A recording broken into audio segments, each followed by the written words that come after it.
A very good evening to you, wherever you're watching us around the world. This is Superscreen News at 6, broadcasting to you live from Lagos. I am Olamide Onga. Many thanks for joining us. President Muhammadu Buhari has had a bilateral meeting with the British Prime Minister, Theresa May. The meeting was held at Downing Street in London, but details of the discussions are however not yet disclosed, as the meeting was held behind closed doors. At the end of the meeting, President Muhammadu Buhari thanked the Prime Minister for Britain's effort in training Nigeria's armed forces in fighting against the Boko Haram insurgency. The Minister of Foreign Affairs, Godfrey Onyema, and other government officials are also with the President in the United Kingdom. The White House says the United States President Donald Trump will host President Muhammadu Buhari on April 30th. The White House, in a statement, said President Buhari will meet President Trump at Washington to discuss issues including fighting terrorism and economic growth. President Trump looks forward to discussing ways to enhance the strategic partnership and advance the shared priorities between both nations. The relationships of the United States and Nigeria is deep and strong, and Nigeria's economic growth, security, and leadership in Africa will advance the mutual prosperity, according to the State House correspondent. The police in Abuja have again dispersed protesting members of the Islamic movement in Nigeria with tear gas. The Shiite members were protesting the continued incarceration of their leader, Sheikh Ibrahim El-Zakzaki, at Maitama when armed policemen swooped in on them, firing tear gas canisters at them. The development paralyzed traffic and commercial activities around the area.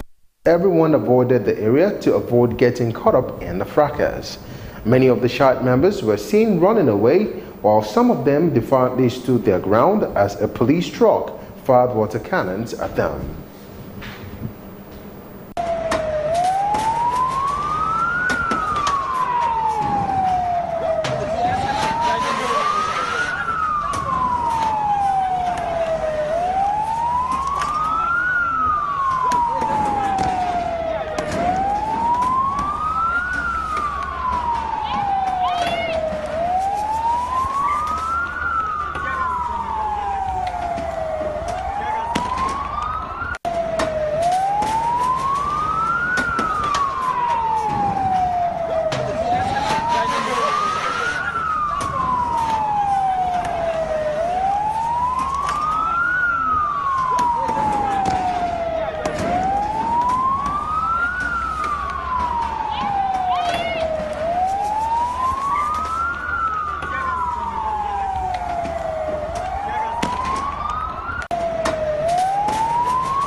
The federal government says it is leading the African Union Peace and Security Council field to South Sudan.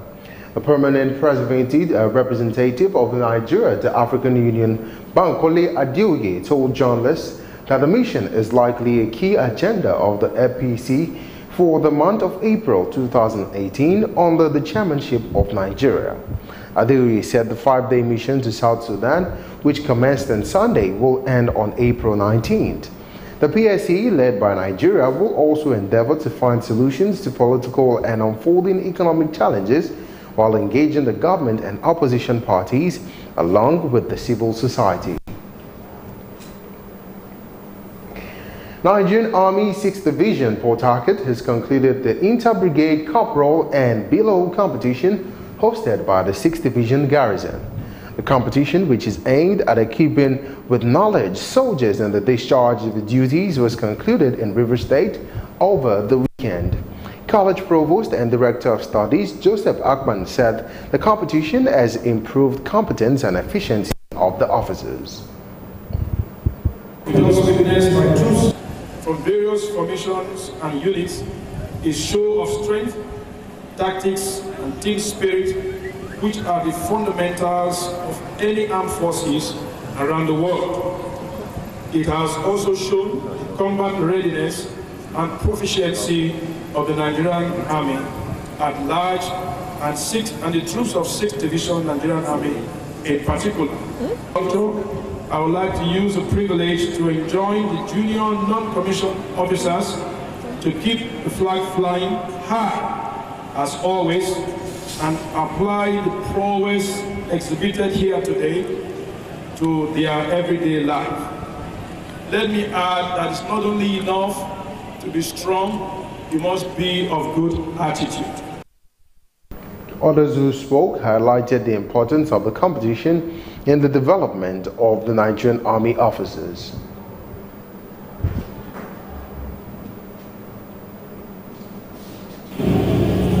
I want to assure you that this is part and parcel of our training exercises for the year. It is in our training directive for the second quarter, and we have subsequent competitions that are coming. You have seen why you need to train, why you need to prepare.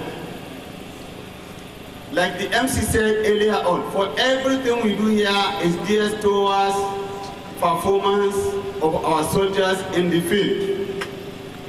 If you are doing obstacle crossing, it is not just for nothing that I want you to come and do obstacle crossing and we watch and laugh. No. We are preparing you for future tasks. And what is the future task of a soldier? To defend the territorial integrity of Nigeria. Very interesting. I can see exceptional display of professionalism. They are very strong. Watching this, you want to join them in. Of course, you can't get enough attention, so you always want attention. So yes, they deserve much more attention, but they are doing very well. There's no doubt about it. The competition would include drilling in swimming, mop reading, weapon handling, amongst others, saw the 6th Division Garrison emerge the overall winner. A German engineer, Marco Kremser, has been kidnapped in northern Nigeria. Kremser, a staff of Dantata and Sowore Construction Company, was kidnapped in Kano State. Report says a policeman was also killed during the kidnap, and an eyewitness told journalists that 3 gunmen came in a black VW Golf and shot at the policeman who was in the car, providing security to the German before abducting the engineer. The police spokesperson in Kano, Magaji Majia, confirmed the incident, saying he identified the officer killed as police sergeant and confirmed the name of the slain German. The Senate President, Bukola Saraki, has reiterated his support for local government autonomy in the country. Saraki, who disclosed this in Abuja during a visit by the National Union of Local Government Employees, said the Senate will continue to work towards the realization of autonomous governance at the 3rd tier of government. It's an effort that we all have a role to play to see that how do we go about in seeing that the local government has been strengthened. Because in some local governments too, as much as we say that, we know that there are local governments, particularly in the area of support to primary school teachers, that if you even leave the local governments alone as they are, in some of these local governments too, they will not be able to function. So I think it's important to see how we ensure local governments are independent, local governments that have autonomy, that the governors cannot interfere with what is due to local government. But there has to still be a kind of cordial symbolic relationship. To just say that they should stay on their own, I think there are also disadvantages at that. And also at the same time too, there might be ways for which for us to look at how do we ensure that the local governments have adequate funding without interference that will make them be strong. And I think that is what we need to look at. The National President of the Union, Ibrahim Khalil, lamented the poor treatment from local government administrations in the country and called for a change in status quo. Local government is essentially created to bridge gap in governance and democracy. And the truth of the matter is that today our local governments are completely rendered impotent. If you visit any local government council, with the exception of few who are in the cities, certainly you will not notice any presence of governance or any serious business of government taking place there. And this is not far from the huge interference and undue influence this tier of government has been suffering for a very long period of time. The Independent National Electoral Commission, INEC, has urged the public to disregard online publications that it is recruiting ad hoc staff ahead of the 2019 election, saying it is untrue. In its online publication, the Commission said it is aware of some social media posts telling the people that it would recruit 100,000 ad hoc personnel for the 2019 general elections. The Commission said the information in the publications is false and should be ignored. Senator representing Anambra Central, Victor Ume, has said Nigerians should not depend on the former President Olusegun Obasanjo before selecting a candidate to vote for in 2019. The lawmakers who disclosed this to journalists in Abuja said the former president does not have the right to dictate who becomes the next president, as he did not lead by example when he was president of the country. Ume said the former president's third-term agenda brought so many ills to the country, and he urged Nigerians to disregard his comments.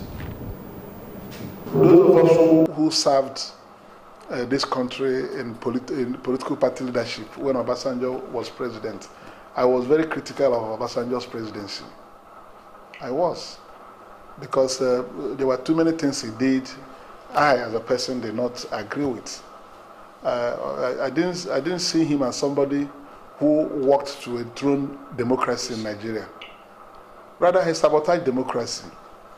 Under his watch, Nigeria didn't make any progress in having a decent democracy in terms of allowing people to vote for people of their choice, and then those votes are respected.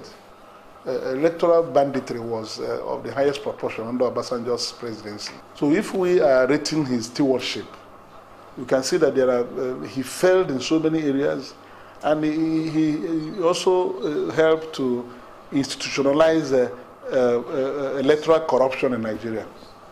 That is the greatest disservice he did to this nation. We're very critical of that, knowing that when people elect somebody they want, then you change it and put in somebody who did not even take part in the election and force the person on the people. Is it not worse than economic corruption?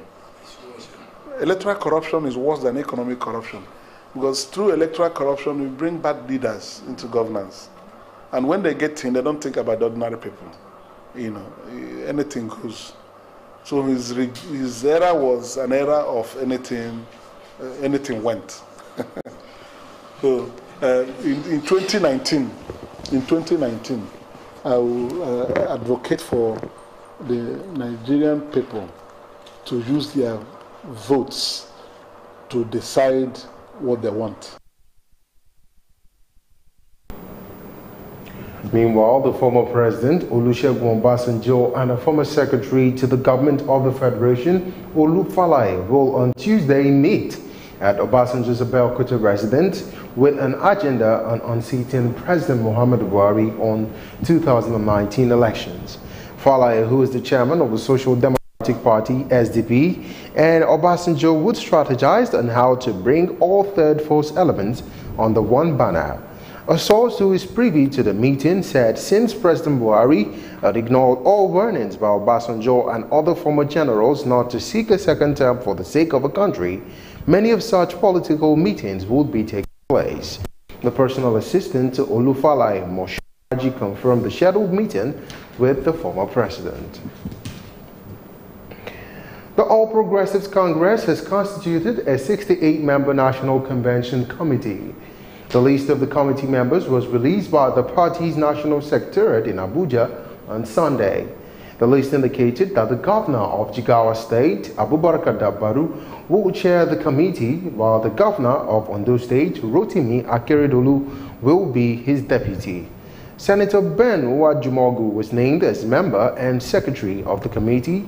Also listed as members of the committee are 10 state governors, including Rochas Okorocha, Kashim Shettima, Aminu Masari, Abiola Jimobi, Ibrahim Gaidam, Yaya Bello, and Godwin Obaseki. You're watching Superscreen News at 6. We'll take a break now. When we return, we'll take some news from the business world. Stay with us.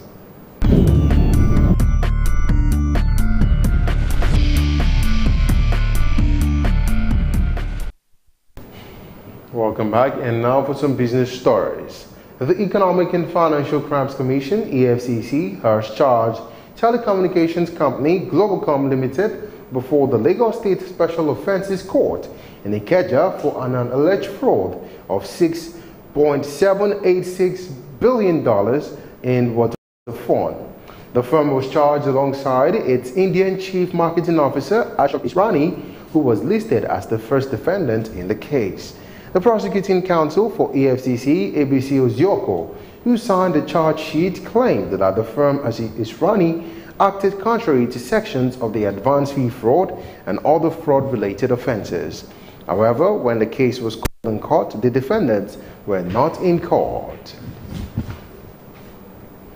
World Bank Group, which begins its week-long yearly meetings today in Washington, has supported Nigeria with loans and International Development Association credit worth about $14.2 billion since 1958. The group in 2007 fiscal year committed $1.51 billion to the country. So far in 2018, it has already spent $486 million on different development projects across the country. The World Bank Group is also helping to fight poverty and improve living standards in the country through 33 core knowledge product reports and 29 ongoing national and regional projects. Minister of Finance Kemi Adeosun and Central Bank of Nigeria Governor Godwin Emefiele are in Washington to join other economic experts from around the world to discuss issues affecting global economy. Still talking business, the shareholders of Owando PLC have asked President Buhari to immediately sack the Minister of Finance, Kemi Adeosun, over interference in the nation's capital market.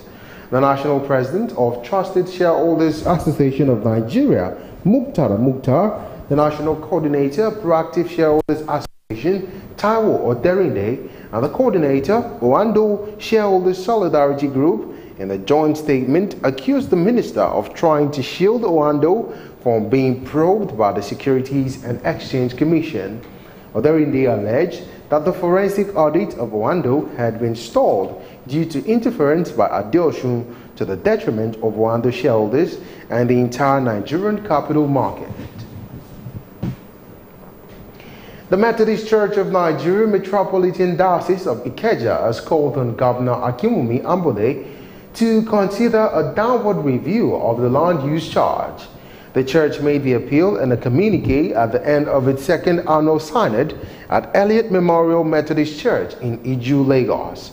According to the church, the state needed to reduce the land use charge because the increase will have negative impact on the citizens. The church, however, congratulated Governor Ambode and his team on the giant strides being witnessed in the state, especially infrastructural development. The church also urged the federal government to ensure the quick passage and implementation of the 2018 budget. We'll take a break now. When we return, we'll take some foreign news for some sports stories. Stay with us.